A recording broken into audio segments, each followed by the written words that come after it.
One of the things that I think as a political scientist is so interesting about technology is that it's even more concentrated than CO2 emissions. So this is the chart, rank order plot I showed you earlier with the same line for CO2 emissions.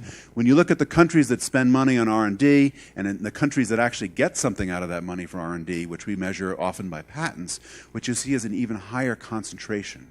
So you can imagine getting started on an international strategy on innovation with an even smaller number of countries coordinating their efforts. And there's some promising signs in that direction between the United States and China, between the EU and China, and a handful of other big technology powerhouses. I want to just underscore the situation in terms of actual spending on innovation in the energy space around the world is really terrible. This is a chart that shows you in current dollars, or 2010 dollars, U.S. spending, federal spending on energy R&D. What you see is that since the early 1980s, kind of last time people were really on a sustained basis worried about energy, it's actually gone down. It's a fraction of GDP. It's gone down even more. We saw a little blip when the stimulus program came into place because there was so much money sloshing around Washington they couldn't help but accidentally spend some money on energy innovation. But then that's come back down to essentially the previous trend. Last thing I'll say about technology, and I want to move on and talk about a couple more topics before I close, is we have to be sober about the rates of change. I am enormously optimistic about the potential for technological change to basically make the climate problem manageable. And without technological change, we will not solve the climate problem. But we also have to remember that whole technological systems, which we see here for this is U.S. consumption of different primary fuels, wood to coal to oil to natural gas, whole technological systems which tend to be interlocked around particular fuels and infrastructures like roads or railroads or airports and so on. Those whole systems, because they're so interlocked, move slowly. The time constant for transformation of a technological system in the energy space is about 50 to 70 years. So we should expect that even if we work hard on the climate problem, we're only going to make progress over that kind of time scale, and that means that we're locked in basically already for some pretty substantial emissions. The third of the four things I want to talk a little bit about is globalization. Is globalization a good thing for the climate problem, or is it a bad thing for the climate problem? So far, we have not been thinking about globalization in the right way, and we have allowed globalization to make the climate problem actually harder to solve. Let me show you why. This chart shows you the net transfers from industrialized countries on the left side to developing countries of carbon emissions that are embodied in products. What do I mean by that? When you make a ton of steel in China, you use a lot of energy to make that steel. If the steel is put on a ship and then brought to the United States, current accounting systems charge China for the emissions, even though we're guilty for the actual consumption of the steel. And over the last 5 or 6 years, a series of academic exercises have emerged to try and fix the accounting systems to account for this embodied carbon effect.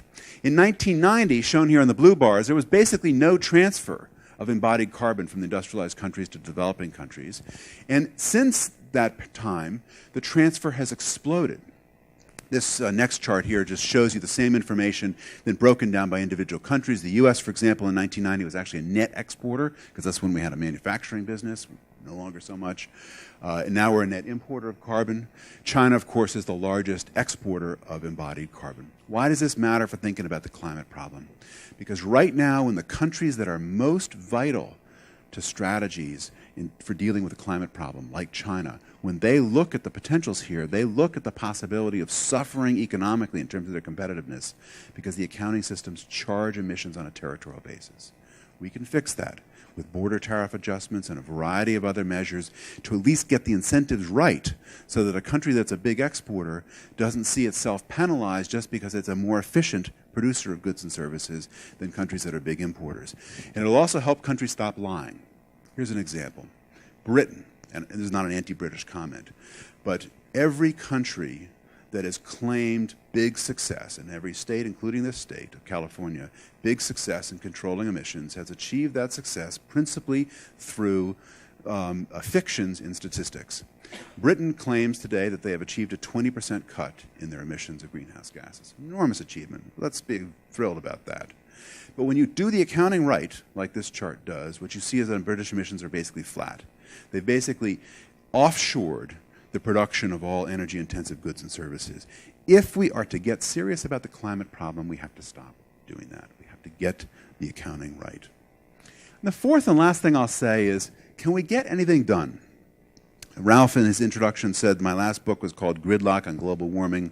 It kind of reveals in the title what the book was about. It was about why we've made very little progress in this.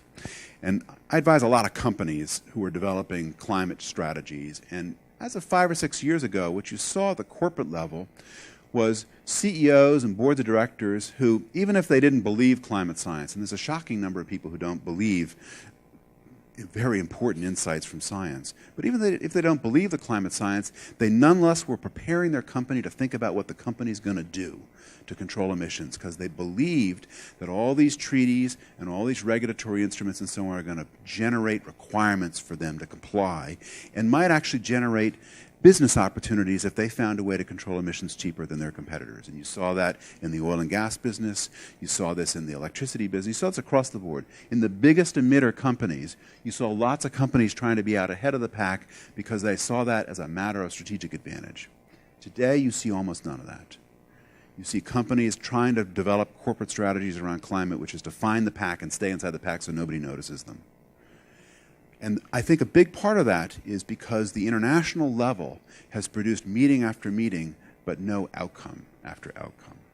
And so we have to find ways to hit some singles. Professor Ramanathan, and this is just a copy of his slide, Professor Ramanathan showed us some ways to think about this.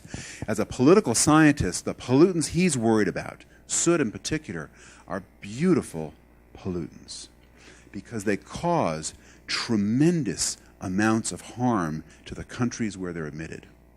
The problem with carbon dioxide is it's a politically horrific pollutant because it causes most of its harm to other countries.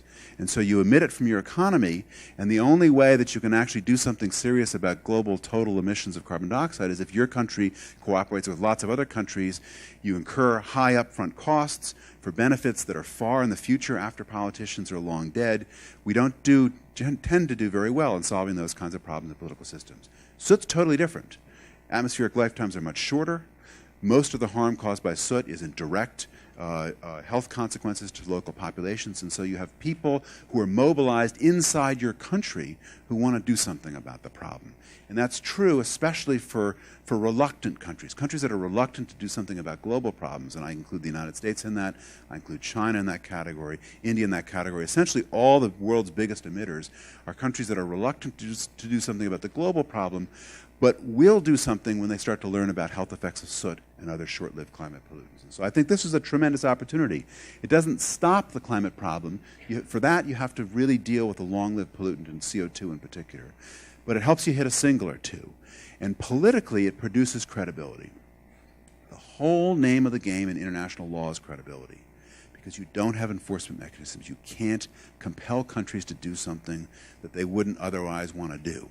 And so what we're missing right now, the missing ingredient, and I think this is true not only in international law around climate change, but international law in lots of different areas, is demonstrated credibility. And so the kinds of things that Professor Ramanathan was talking about, where you could slow down rates of warming, slow down sea level rise, generate tangible benefits, that is a way to start demonstrating credibility, which we're going to need in order to address the climate change problem.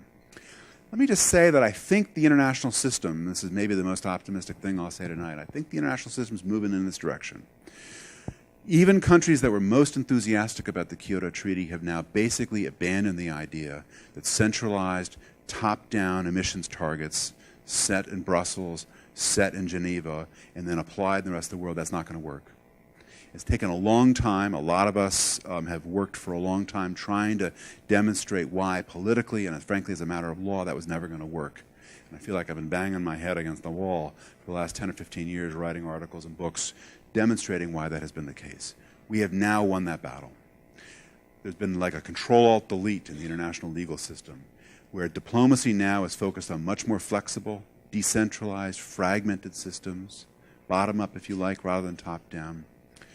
And that, I think, is good news, because it's giving an opportunity for people who want to hit singles to go out and swing and hit the singles.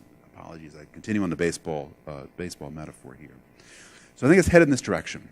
But I want to end with just one implication of that, which is that if you work really hard on a bottom-up legal regime, You don't make progress that quickly. You can't make progress that quickly because countries have to become confident of their ability to implement their commitments, of their ability to do more than what they promised in the first step. And that process goes on and it accretes very slowly. And a good example of this is the international trading system, the GATT, and what today we call the World Trade Organization.